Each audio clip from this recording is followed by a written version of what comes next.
ভেঙেছ দুয়ার, এসেছ জ্যোতির্ময়, তোমারই হোক জয়। তিমির বিদার উদার অভ্যুত্থয়, তোমারই হোক জয়। সর্বধর্ম সমন্বয়ের পথপ্রদর্শক স্বামী বিবেকানন্দের ১৫৮তম জন্মদিবসে বিনম্র শ্রদ্ধাঞ্জলি জ্ঞাপন করল রায়গঞ্জ পুরসভার কর্তৃপক্ষ।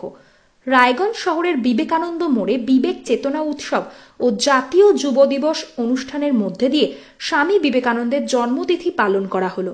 অনুষ্ঠানে স্বামী বিবেকানন্দের প্রতিকৃতিতে মাল্যদান ও পুষ্পার্ঘ্য অর্পণ করেন রায়গঞ্জ পুরসভার চেয়ারম্যান সন্দীপ বিশ্বাস, ভাইস চেয়ারম্যান অরিন্দম সরকার সহ পুরসভার অন্যান্য কাউন্সিলর ও পুর কর্মচারীরা।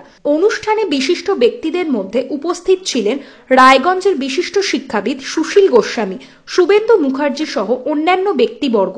স্বামী বিবেকানন্দের চিন্তাধারা বর্তমান যুব সমাজের কাছে ছড়িয়ে দেওয়ার আহ্বান জানান রায়গঞ্জ পুরসভার চেয়ারম্যান সন্দীপ বিশ্বাস।